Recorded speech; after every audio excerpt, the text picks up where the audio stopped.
불이익 변경 금지 원칙 330. 불이익 변경 금지 원칙의 실질적 근거. 불이익 변경 금지 원칙은 피고인이 안심하고 상소권을 행사하도록 하려는 정책적 고려에서 나온 제도로서 피고인만이 상소한 사건의 상소심에서 원심보다 피고인에게 불리하게 미결구금 일수의 산입을 감축하는 등의 경우에는 불이익 변경 금지 원칙의 적용 여부를 살펴보아야 한다.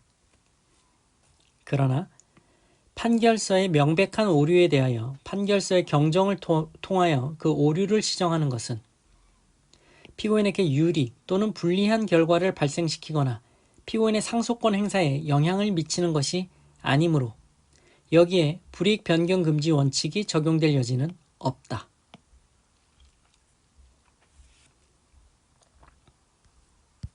(331) 불이익 변경 금지 원칙의 의미. 형소법 제457조의 2에서 규정한 불이익 변경 금지의 원칙은 피고인이 약식명령에 불복하여 정식재판을 청구한 사건에서 약식명령의 주문에서 정한 형보다 중한형을 선고할 수 없다는 것이므로 이것은 개정 전 형소법 내용이죠. 현재는 약식명령에 대해서 불복했을 때 형종 상향금지 원칙으로 변경되었습니다. 따라서 이 판례는 개정 전 형소법 하에서 판례이다 라는 점을 염두에 두시고 보시기 바랍니다. 중요한 것은 지금부터죠. 그 죄명이나 적용법조가 약식명령의 경우보다 불이익하게 변경되었다 하더라도 선고한 형이 약식명령과 같거나 약식명령보다 가벼운 경우에는 불이익 변경 금지 원칙에 위배된 조치라고 할 수 없다. 이 사건은 약식명령에 대하여 피고인만이 정식재판을 청구하였는데 검사가 당초 사문서 위조 및 위조사문서 행사의 공소사실로 공소 제기했다가 1심에서 서명 위조 및 위조사 서명 행사의 공소사실을 예비적으로 추가하는 내용의 공소장 변경을 신청한 사안에서 두 공소사실은 기초가 되는 사회적 사실관계가 범행의 일시와 장소 등 기본적인 점에서 동일하다.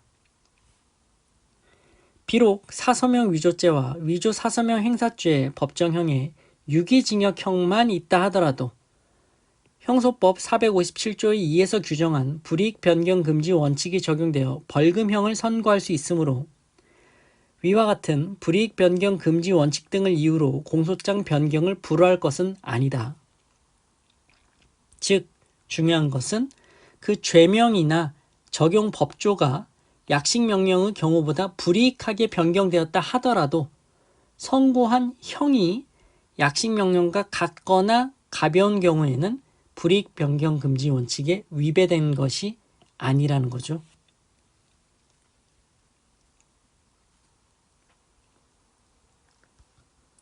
(332) 불이익 변경 금지 원칙의 적용 범위.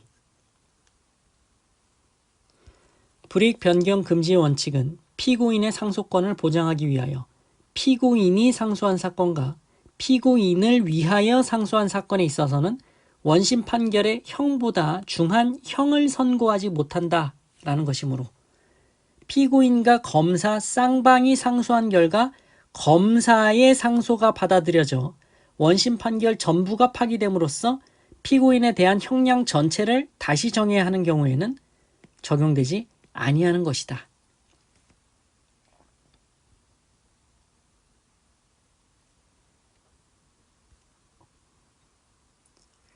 (333) 불이익 변경 금지 원칙의 적용 범위.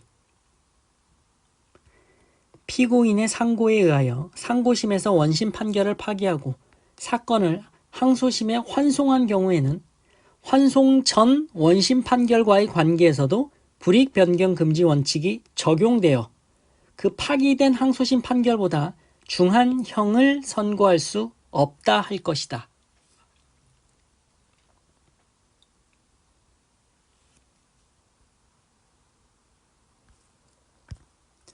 (334) 불이익 변경의 판단 기준.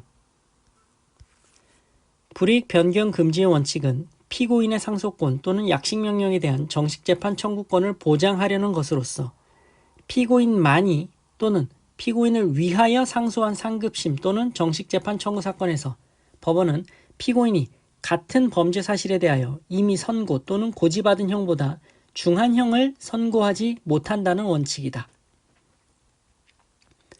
이러한 불이익 변경 금지의 원칙을 적용함에 있어서는 주문을 개별적 형식적으로 고찰할 것이 아니라 전체적 실질적으로 고찰하여 그 경중을 판단하여야 하는 바, 선고된 형이 피고인에게 불이익하게 변경되었는지의 여부는 일단 형법상 형의 경중을 기준으로 하되 한 걸음 더 나아가 병과형이나 부과형, 집행유예, 노역장 유치기간 등 주문 전체를 고려하여 피고인에게 실질적으로 불이익한가의 여부에 의하여 판단하여야 한다.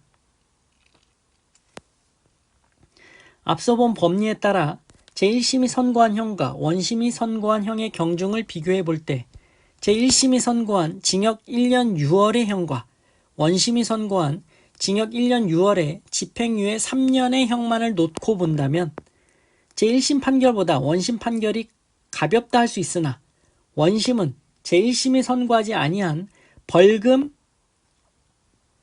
5천만 원을 병과하였는 바,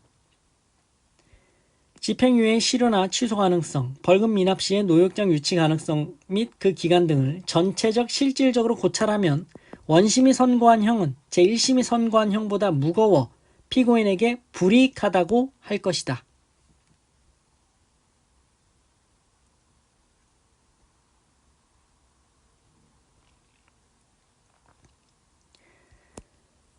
(335) 불이익 변경 금지 원칙의 적용. 집행유예에 대한 징역형 감축과 실형 선고. 쟁점. 항소심이 징역 1년에 3년간 집행유예를 선고한 1심 판결에 대한 피고인 및 검사의 각 항소를 기각하고 직권으로 1심 판결의 형이 과경하다는 이유로 파기하면서 징역 10월에 실형을 선고한 경우와 불이익 변경 금지 원칙. 판결에 있어서 집행유예의 선고는 중요한 요소로서 집행유예의 경우는 현실로 형의 집행을 받을 필요는 없고 선고가 취소되지 않고 유예기간을 경과한 때에는 형의 선고 그 자체가 효력을 상실하게 되는 것이므로 실질적으로 보면 집행유예라는 법률적 사회적 가치 판단은 높게 평가되지 않을 수 없다 할 것이다.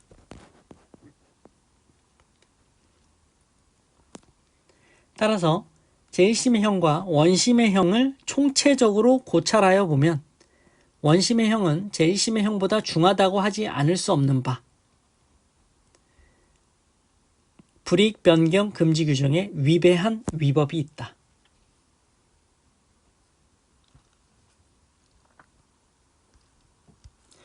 (336) 불이익 변경 금지 원칙의 적용. 벌금형과 환형 유치.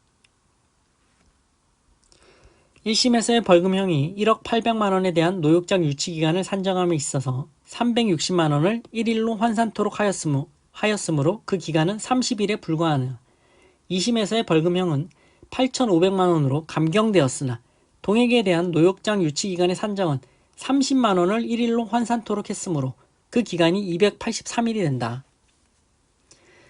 피고인에 대한 벌금형이 감경되었다면 그 벌금형에 대한 환형 유치 기간이 더 길어졌다 하더라도 전체적으로 비교하여 보면 형이 불이익하게 변경되었다 할 수 없다.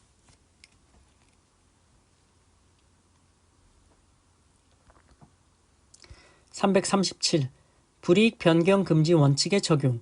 부정기형과 정기형. 1심 판결 시 소년에 해당하여 부정기형을 선고받은 피고인만이 항소한 항소심에서 피고인이 성년에 이르러 항소심이 제1심 판결을 파기하고 정기형을 선고하여야 하는 경우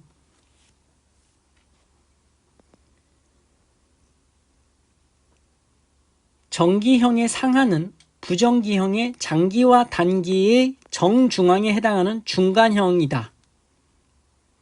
따라서 피고인이 1심 판결 시 소년에 해당하여 징역 장기 15년, 단기 7년의 부정기형을 선고받았는데 그렇다면 원심은 징역 15년과 7년의 2분의 1 중간형인 징역 11년까지를 선고할 수 있다.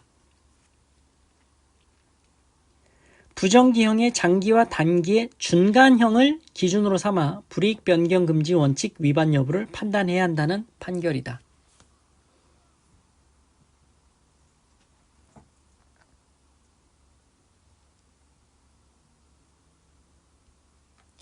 (338) 병합 사건에서 불이익 변경 금지 원칙의 적용.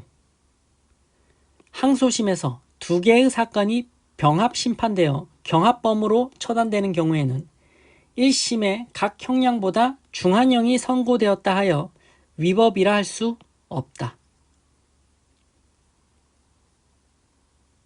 항소심에서 병합되어 경합범으로 처단되는 경우에는 1심이 선고한 각각의 형량보다 중한형이 선고되었다는 사정만으로는 불이익 변경 금지 원칙에 대한 위반으로 볼 수 없다는 판결이다.